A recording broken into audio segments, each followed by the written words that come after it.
So this episode is giving me filler episode. But I'll review it. Why not? I like to talk to you guys. So let's get into this review. This episode opens up with Kenya and Cynthia going to give their dogs these doggy baths. There wasn't anything really interesting that happened in this scene. The only thing I did want to talk about was the fact that Kenya tried to French kiss her dog. That was really odd to me because I'm just going to be real. I didn't know that black people did that. And so I was kind of like, oh, okay, so there are some of us who French kiss their dogs. Okay, maybe it's a Hollywood thing. I don't know, but it was really weird. Detroit, get your girl. Get your girl. She stay claiming y'all, and she out here French kissing animals. Oh, then she brings up Matt, and I'm telling you, I really hope that Matt is not throughout this entire episode. Like, Kenya, you really have to get a new storyline. We, the audience, don't believe it. You two have broken the fourth wall already by going on Instagram, Twitter, whoever will listen, and telling us everything that has already happened. So by the time we actually get to watch the episode, we're over it. Oh, I hope you get a new storyline next season, because this is draining. It is so annoying when you and Matt hit the scene because I don't believe it. And then I feel like I'm not being a supportive woman because I don't believe this abusive woman storyline. Where's your mother? Are we going to deal with her this season? I'd rather deal with you crying about your mother not wanting to talk to you than filling us up with this Matt storyline. Then we cut back to Cynthia and Kenya let Cynthia know that Peter called her to ask her to host the opening of his new bar. And Kenya said yes. I felt some kind of way about this because I just feel like as a friend, if you're supposed to be like my best girlfriend and I was married to a guy and we get divorced, you divorce him as well. Like, he should not even have your number anymore. You should have him blocked. Like, you shouldn't even be talking to him at this point. And if you are talking to him, then you got me on three-way listening in because I need to know what's going on in his life. So I just felt really weird about Kenya talking to Peter without letting Cynthia know and then accepting the gig.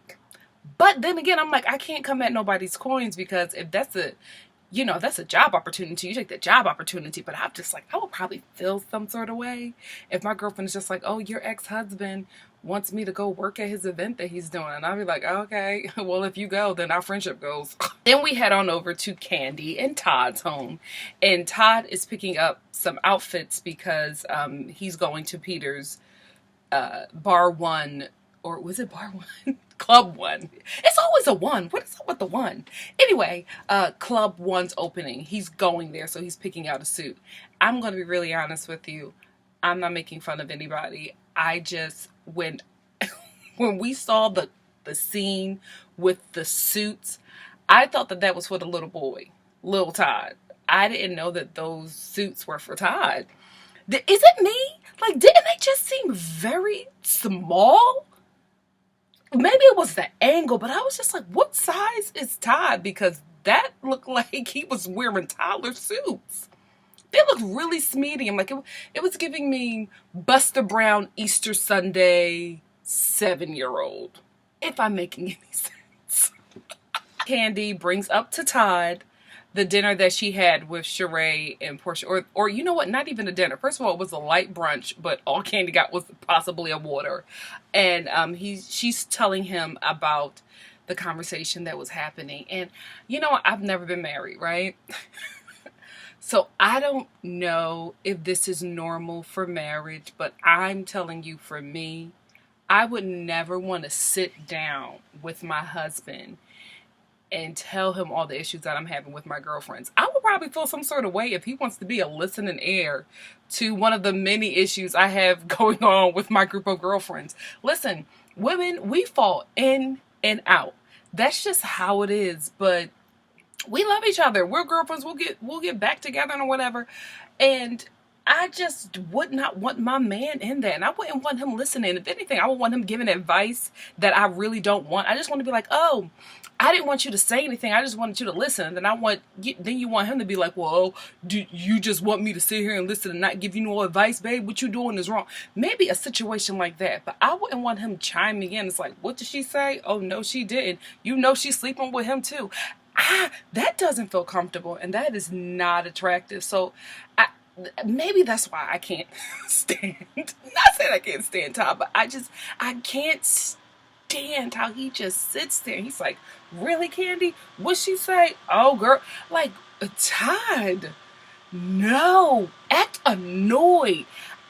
I'm not trying to give you a gender norm, but it's way too off-putting that you are always ready to engage in gossip with your wife. Like girl gossip. You don't even gossip about dudes. It's always just like, what'd she say? Oh, no, she didn't. Who came over here? That's annoying and unattractive. So Sheree is writing a novel. I'm not hating. I think it's a good idea. I've always said before, I love when the women on this show find a way to capitalize off of this and make some money. So I'm very glad that she is flipping this reality TV show opportunity. However, when I saw the cover of that book, I was like, oh my gosh. Sheree is writing like some hood Kojic novel that's going to be a hit with the mothers of the church and sisters and Puerto Ricans working at ITT Tech. You know what I mean? Like, that is her audience. We know exactly who's going to be reading that book, because when I saw that cover of the sister looking back in that body contrast, I was just like, oh Lord, your audience is going to read it.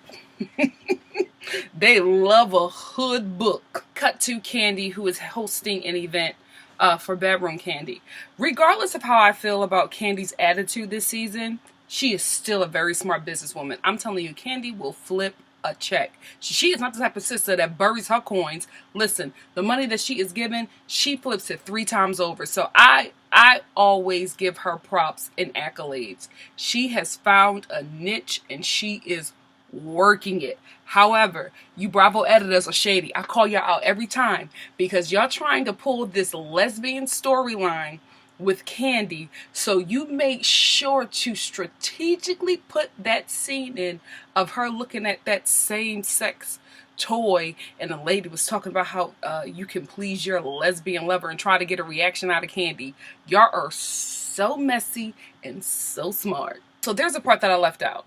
Todd told Candy about this meme that had been, not a meme, a picture that a guy that she used to work with, like full time, Johnny, had posted, and it was like with everybody in the Candy and, you know, her crew, Coded Knights and all them people in the picture, and he wrote something shady about how you know who your real friends are, something like that. And Todd brought that to her attention, and she was just like, I don't know what's going on. Like, he used to work with me, but then his side business became more of a priority, so I decided to let him go, but I still work with him with other projects from time to time. So Todd told her about the picture or whatever. So Candy, at the Candy Coated Nights event, is it Candy Coated Nights or Candy Toy Factory, Candy Factory, whatever, her toy company event, she said that she's going to confront him about it. Now, again, I don't like Candy's attitude this season. Just because I don't like the attitude does not mean that I am going to be biased against her. I am team Candy concerning the situation with her and Johnny. I feel like Johnny was extremely disrespectful and extremely unprofessional. How dare you go on social media and shade or disrespect a client that you're still working with, somebody who is putting money into your pockets, regardless of how much money it is. You said yes to the job and you're still working with this person. How dare you do that?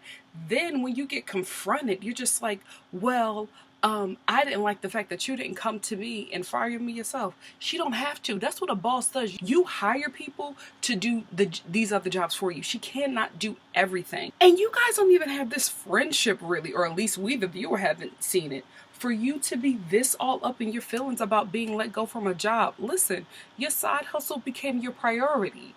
So she has the right to say, well, you know what? I don't want to work with this person in this capacity anymore. If you are a true professional, you do not get upset. You do not take it personal. All you do is work a bit harder and get more clients. If I was you, I would have never messed up this relationship because she was still working with you. Well, I don't get these people in this cast, like this community of people. They are very unprofessional and unwise. Anyway, Candy turns up on Johnny, rightfully so. The only thing that I didn't like was that she brought Don Juan in because I just feel like Don Juan is so messy, Candy, and I feel like he is somebody who is going to hurt you in the long run because he knows too much and he operates in a way where we all have that friend where you tell too much of your business to, and he operates in a way where he can talk to you a certain way, talk to Todd a certain way, deal in a certain way, and deal with others in a certain way because he knows you and knows so much of your information. And that is not a good quality to have. Like when you see that in a person, it's very alarming. Because if you look at how he treats other people, you have to at some point think, when is that coming down my street? You know what I mean? People do not have these certain mannerisms and attitudes, and they don't act a certain way and only turn it off for you. It's just because you haven't gotten to that point where you saw that side of them for them to give you that. But it's coming. It's coming. And it's going to be good TV when he turns, but it's going to suck for you. So I'm just saying, I would hope that you are watching yourself with him, making sure that he don't know all of your business, because he just seems very sneaky and snake-like. I'm telling you, every time he comes on that screen, I just get this feeling like, oh, you not right. Something not right with him. Watch him, Candy. Then we head on over to Porsha's mama's house, and Porsha is sneaking in that fine black Samoan boyfriend. But she's sneaking him in with the camera crew. You know what I mean? I'm like, get out of here. Like, who you playing? So she's sneaking him into the room that she's staying at her mom's place. And when she gets him up into the room, she gives him her yoni egg. And they start talking about how tight her vagina used to be. And she's just like, well, it's still tight now. And while they're having this conversation, he's like playing with the yoni egg and like looking at it and examining it. And I'm just like, I know y'all want to be together, but that yoni egg has been sitting in her coochie. And maybe it's just me, but I felt like that was so funky.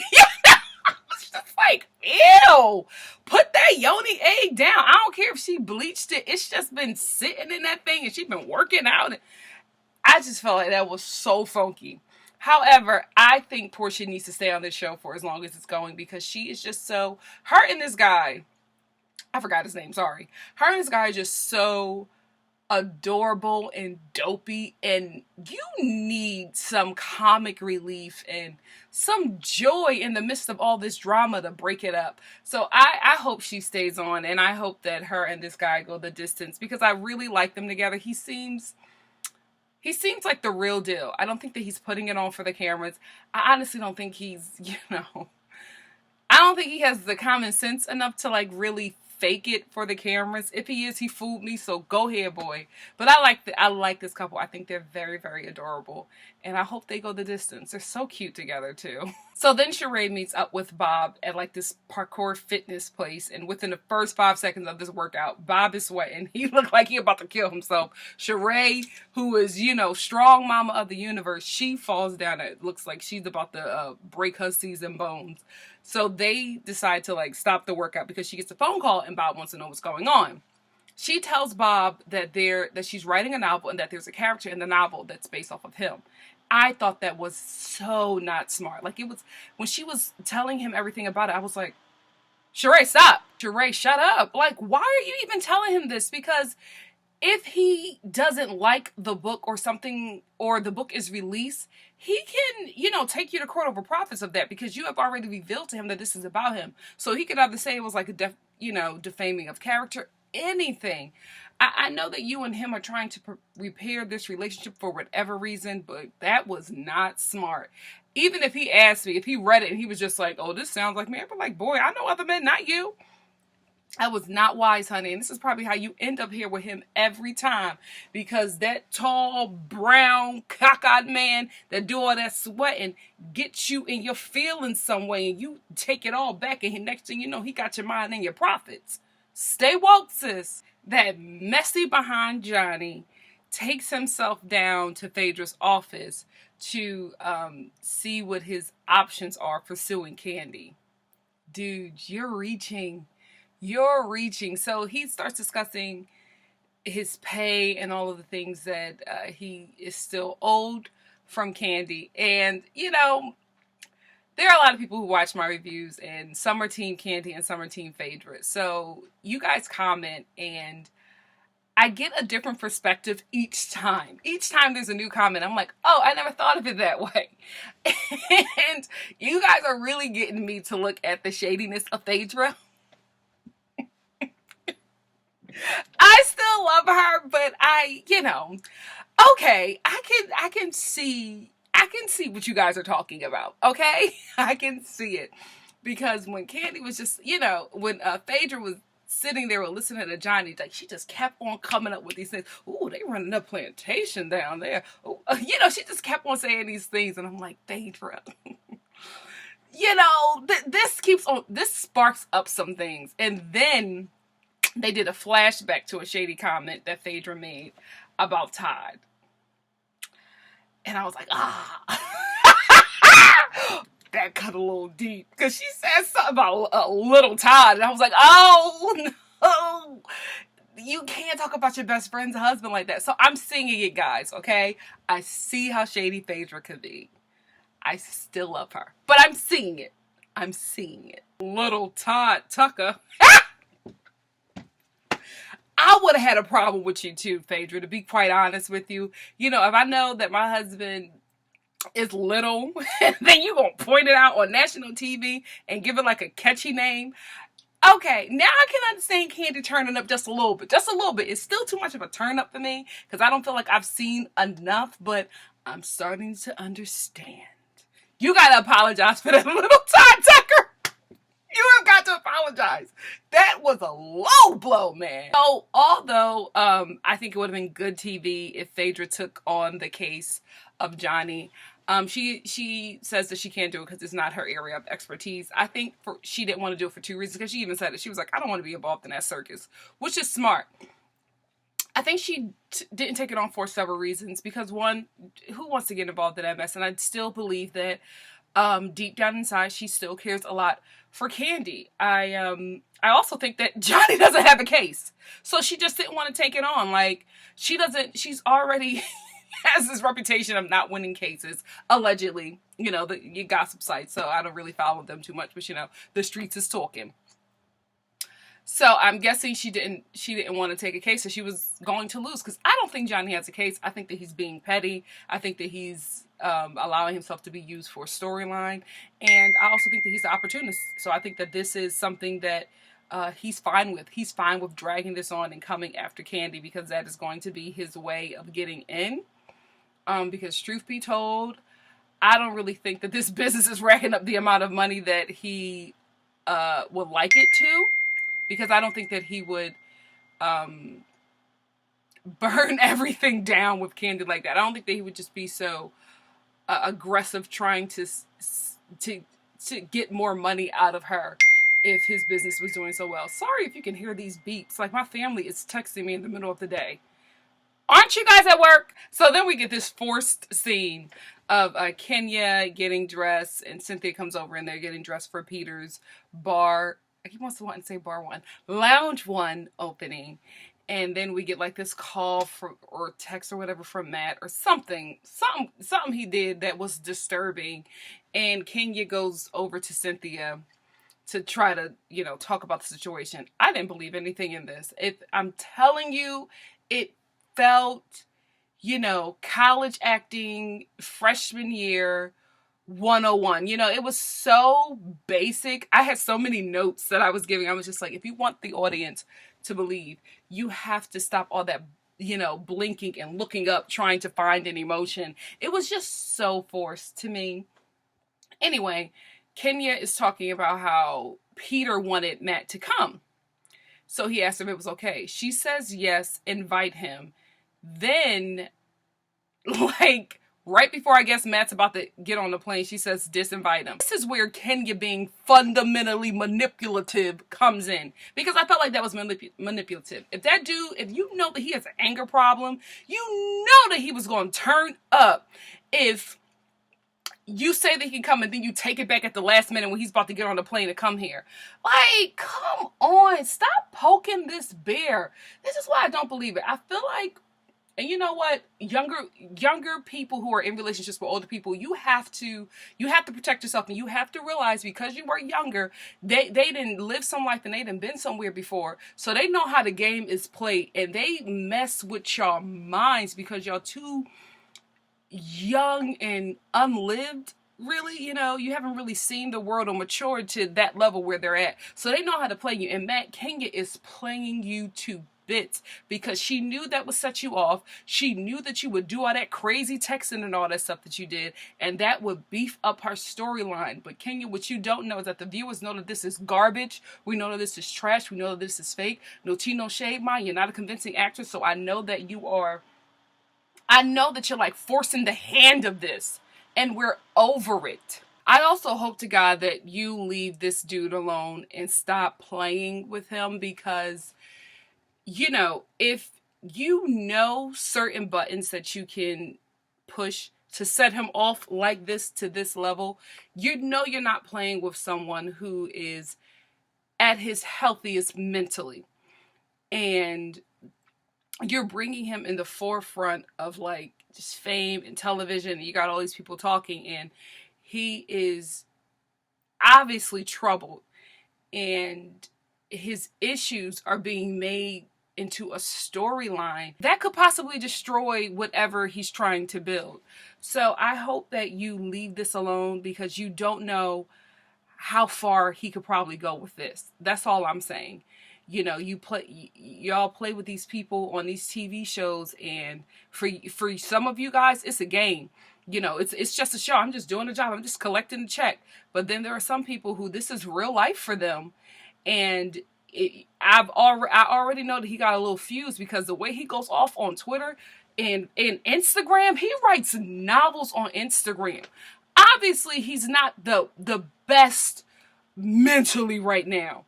You know what I mean? Obviously, he got some anger things to work out. So I'm not even going to come on here and say that, you're manipulating him and taking advantage of this guy. I do think that Kenya is manipulating, but I think that she is manipulating somebody who is not well in a certain area. And I'm just saying, be very careful. You cannot play games with people like that, because you don't know what people are capable of doing. After the cameras and all that go home, you might be fine and be like, oh, it was just a scene. You don't know if it was real life for this guy, because I honestly feel like Kenya is playing Matt. I don't feel like she wants to be in a relationship with him. I think that he's a storyline and something that keeps her on this show. I feel like Matt is actually falling for her, or wants to be in a relationship with her. And girl, leave it alone. Leave it alone, because this could go from reality TV to real life real quick. You know what I'm saying? If you can get him to bust out windows like that,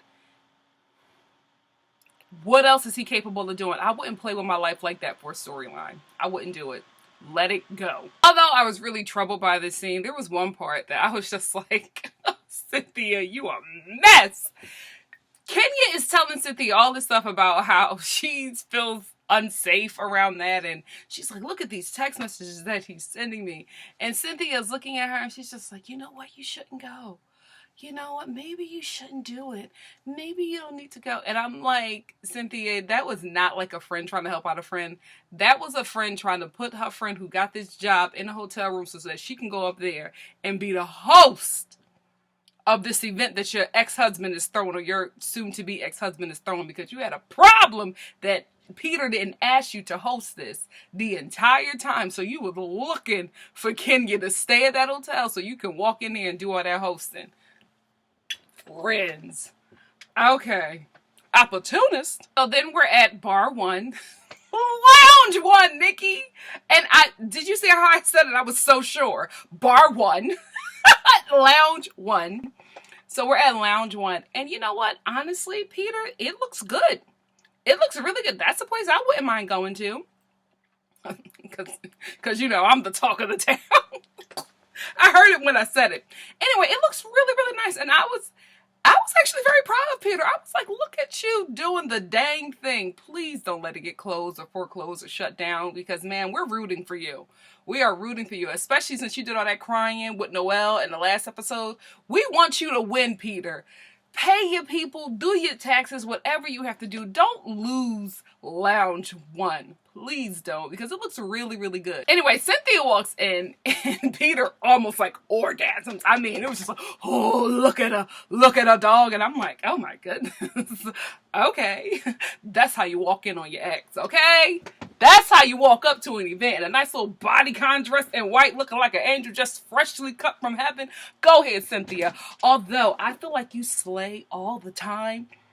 This malnourished bun, I wasn't feeling it. And it's not because I didn't like it, because I didn't. But it's because you can do better. You've done better. So it was just really, really weird to me that you would show up to like Peter's event when you have that fabulous Beyonce wig at home, but you show up with this malnourished kind of mid-high bun, and then you have these jam, greasy, slick down edges. Ladies, stop using jam. It doesn't lay our hair down. It just makes it a greasy mess, especially if you got 4C hair. Leave it alone. Get the olive oil, edge control. Edge control is what works for us. But leave jam alone. It don't work for our edges. It don't work because Cynthia was on national TV looking greasy as hell. Leave that jam alone. Leave it. While Cynthia is telling Peter about the issues that Kenya is having with Matt, Kenya decides to show up. Right on cue, Matt shows up out of nowhere, ready to go. And then Bravo does something. Bravo editors, I'm disappointed in you. I always give you the accolades that you deserve, but I am very disappointed in you because that kung fu punch sound effect was embarrassing. How dare you disrespect my intelligence as a viewer with those freaking cartoon punch sounds? I was just like, Bravo, who are you playing with? Very disappointed in you, Bravo editors. You can do better. You have done better. How dare you play me with that? Matt did not touch that dude. There was no altercation. I don't believe it because let me tell you something, Bravo. You messy. You would have showed it. You not no highbrow reality TV show channel. You goes there. You gets in the gutter with everybody else. So I don't believe that she wouldn't have showed it if Matt had actually got into it with this guy.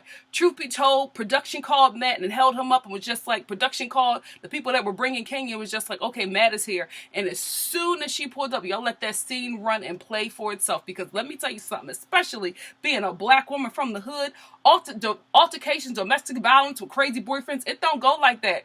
The crazy boyfriend is fighting every and anybody, and the cameras would have caught all of that. He would have punched the camera. He would have punched the tire. He would have punched the driver. He would have punched the hoe. He over there trying to fight and get back. So don't play me. Don't play me, especially if Matt is as cuckoo for Cocoa Puffs as y'all make him out to be. Get out of here with those sound effects. Don't play me. I'm better than that. Carlos, are you doing this? You know we would have caught that. You know your people. You know we would have caught that. Stop. So then after that fake altercation, Kenya goes into Lounge 1 and she's all distraught. And Matt hit the guy. He hit my driver. He assaulted him. Shady Bravo editors, as Kenya is saying this grand of a tale, Matt is on the phone with the guys and he's telling a totally different, calmer story. But, Kenya, I feel like the character that you play on this show, because I'm telling you, I don't believe none of this stuff, guys. I don't. I'm just commenting on this because it's fun. I'm a fan of the show. I'm a viewer. I'm watching it, but I don't really... Living in LA and working in the industry is so... You have such a different idea about these shows when you watch them because you've seen, it play out. You work with people and you know that you know the insider tea. So I just don't, I don't watch this, and I don't really think that Kenya is like this. I don't even think she's really in a relationship with Matt. So I'm just commenting on this show and the characters that they're playing and what they're giving me. So I think that Kenya plays this character where she likes the attention, no matter what. And we all know people like that. They like attention, whether it's good or bad, whether it harms them or harms other people. It's like Munchausen for attention. You know what I mean? She really, really likes it. So she creates these situations that are so dramatic and where she's the victim, and she does it so everybody can come around her and, you know, care for her in a way that, I'm going somewhere. Care for her in a way that she wishes her mother would have. So I don't buy that Matt is an abuser.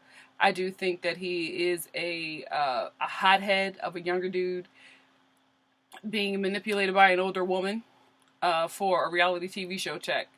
But I do feel, and maybe even outside of the character, I feel like maybe this is a part of Kenya that is real life that she profits from on this show. You know what I mean? Because even though I know that a lot of these shows, these reality TV shows, have some kind of script, like it's like an improv script. Like they give them stuff to do. Like this is what you're going to do, and this is what we want to hear. Stuff like that, right? I do believe that they have those things, but I feel like this is something that she pulled from her real life to make a story for herself. If you understand what I'm saying. In conclusion, both parties are just telling Matt and Kenya to just leave each other alone. And then Matt is telling the guys, like, well, tell her to stop contacting me and all of this stuff. And that was one part that I believe was true. I do believe that, you know, Kenya calls Matt and tells him to come to this stuff or be a part of this stuff so that she can create some type of conflict to give her more camera time. So I do believe that, and I feel sorry for that dude, because I do believe that he is trouble, and I do believe that he has fallen for, you know, an older woman who doesn't want anything more from him than, you know, a nice smash and a storyline. That sucks. That was the conclusion of this episode. Next week seems like it's going to be like another kind of a filler episode like this one. I do hope it gets a little bit more interesting as the season progresses. Next week seems a little dry. So some things look like they're going to happen, but it just seems a little bit dry. But anyway, I'll review it because I love interacting with you guys. I thank you all so much for watching and commenting and subscribing and sharing. I really appreciate it. I did this because I'm a fan of the show, and I don't really have anybody to dialogue with or talk to about it because, you know, there are not people in my community who like some of the shows that I watch. My sister is a reality TV show producer, so she never wants to watch any reality TV. She works it, but like after she comes home, she's like, I'm done. I'm not watching any of it. So it's so good to have a community that I can connect with and share. You guys give me different perspectives, and you all have been so kind, and I'm so thankful. So I'll keep this up because I love the community that we're building here. Thank you so much for watching, and I will see you next week. Bye.